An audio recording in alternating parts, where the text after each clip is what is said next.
If you love sauerkraut and you want to know how to make it at home, this video is for you. Welcome back to my channel. I am so glad that you have joined me again for another video here on this lovely Friday. Hopefully it's lovely where you are. My name is Amanda. I am the co-owner of Slow Foods Kitchen. We make vegan snacks for part-time vegans just like yourself. And today I'm going to show you just how easy and fast it is to make sauerkraut in your home kitchen. You only need a few things. You need a cutting utensil. I recommend a sharp knife, a head of cabbage, and it does not matter if it's kind of ugly on the outside. You need a glass vessel. You also need salt. I like sea salt. You can use white salt. I would not recommend kosher salt. You need filtered water. Hopefully your water is happy like our Grinch. And a cutting board and a utensil that is not metal to stir. All right, so we're gonna jump right in. If you're like me, you love sauerkraut and you are shopping and you're like, oh, $6. All right, it's really good for me, so I'll buy it. And then you learn how easy it is to make, and it might be hard to keep buying it. So let me show you. You're gonna grab a head of cabbage. Now you can see my cabbage is a little old. I've had it in the fridge over a week, because I kept saying I was going to make kraut, and then I was like, no, I'm going to make kraut for my friend and show you how to do it, but it's okay. So take your cabbage, and we're just going to peel back those not so pretty layers. Not a big deal. We're just going to take it off, just like that. Peel them off, and actually, we're going to save these for the last step, and I'm going to show you why we're going to save them. Making kraut at home is so incredibly easy. All we're going to do is chop up our cabbage, salt it, and put it into a jar. Oop, I missed a piece. Of course, I prefer organic, but if you don't have organic, then use what you got. Let's cut off the bottom, and we're going to cut it in half. The beauty of making your own kraut at home is you can make it exactly how you like it. If you like big pieces, cut into big pieces. If you like smaller pieces, cut into smaller pieces.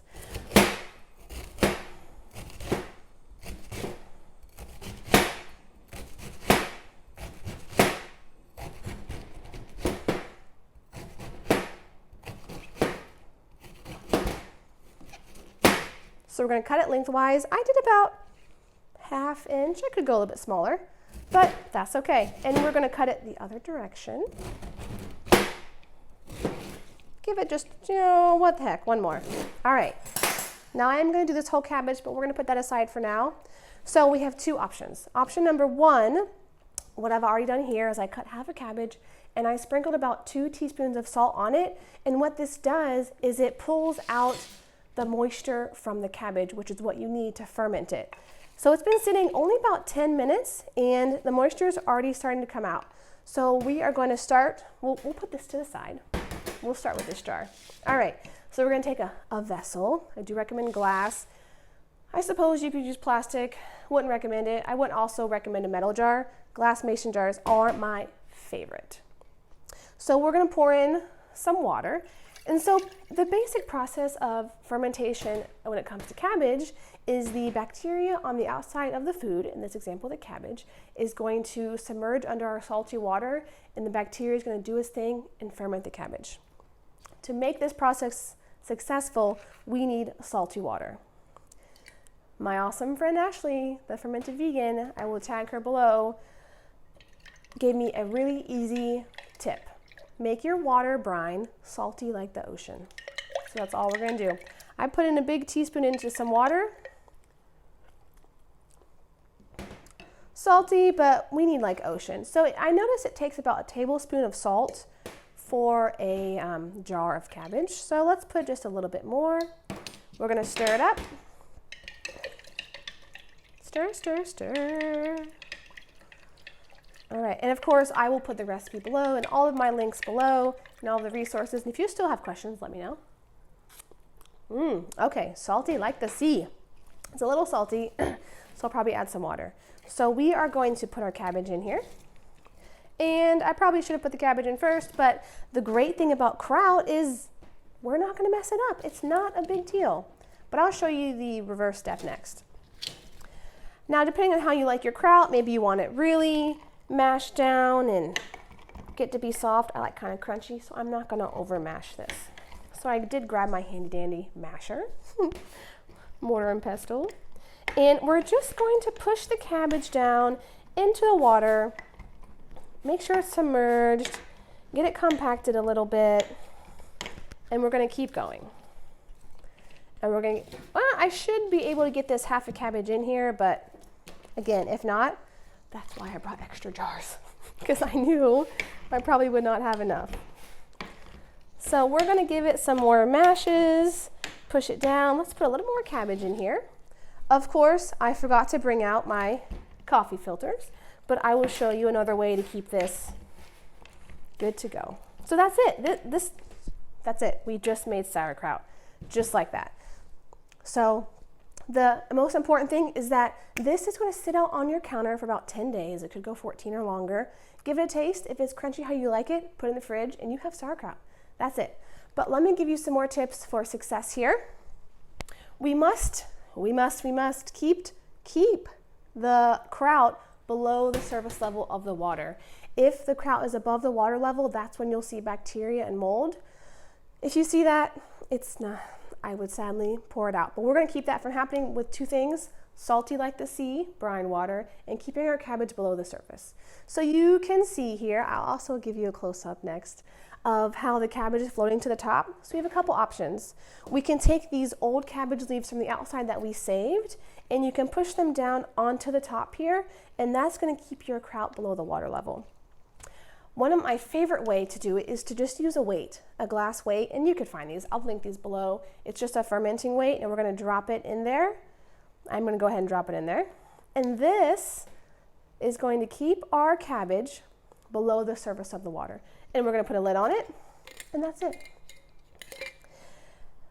Now, if you do notice that your water level drops before you put it in the fridge, just add a little bit of filtered water to the top to keep your ferment fermenting. You don't have to use a glass weight. You could even take a Ziploc baggie with actual rocks in it, put rocks in it to keep the bag down, and that will keep your kraut below the surface level. I do have these fancy fermenting lids, totally optional. You do not need them. My mom bought these when I got into fermenting. They have a dial where you can put the date on so you know what day you started fermenting it. And it has this vacuum pump seal on it, which you could use, but honestly, I just use them as regular old lids because I think I lost the pump. And it does just fine. All right, so there's our kraut. So I am going to show you my other preferred way of making kraut. So let's just keep this mess here for a minute. So we're going to come back and we're going to grab this kraut from about 15 minutes ago that we sprinkled salt on.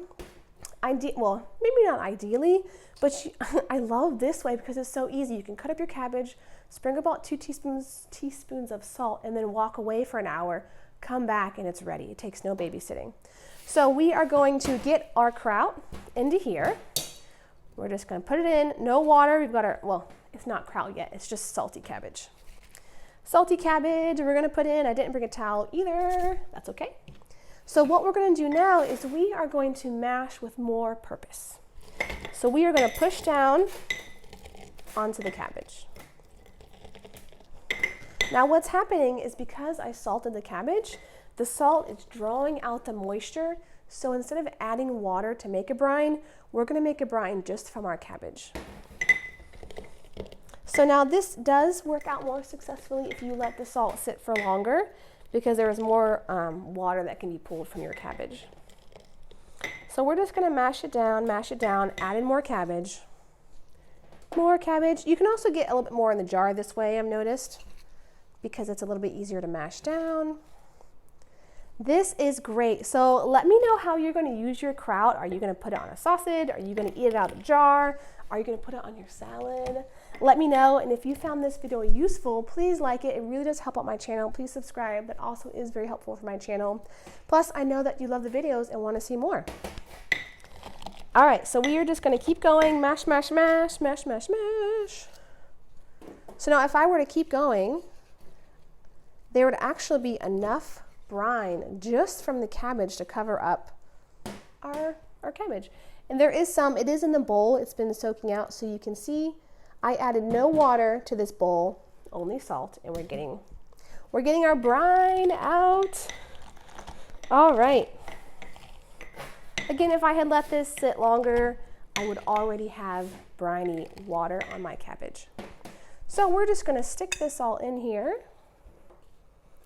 Get it in there. I am gonna add some water since I didn't let it sit long enough. But I promise, if you let it sit for 45 minutes, come back, mash all of your cabbage into here, you would have brine. My counter is a mess. That's just how I cook. I'm a messy cook. All right. So again, I will give you a close-up, but I can see that the water level is already rising just from the salt and water. Now, sometimes you're like, oh, I just need to go. All right, we're gonna take our spoon. Because I put 2 teaspoons of salt in the bowl, let's just do another teaspoon, add some water. I'm doing it this way so I can give the salt a stir. Honestly, I have just put salt straight in the jar before, and it was fine. All right, but we wanna make sure our salt's dissolved. We're gonna pour it in. Now we have our water coming up. If you don't have a weight, it's okay. You just need to keep a closer eye to make sure that while it's on the counter fermenting, that the water level does stay above the soon-to-be kraut. Fermented foods have so many health benefits for you. I mean, they're so good. So check out my next video. I'm going to put the link for you on just why this fermented cabbage is so good for you. That's it. Where's my lid? Put the lid on it. Bam. 10 days on the counter. Taste it. It's how you like it. Put it in the fridge. And that, my friend, is how you can make sauerkraut at home real fast. Thanks for joining me. Again, I'm so glad that you're here. I do love having you join me on Fridays for our videos. Let me know if you have questions or comments in the comment section below, or you can email me. That's down below too, and we can chat. Have a great day. I will see you right back here next Friday for another video. Stay awesome.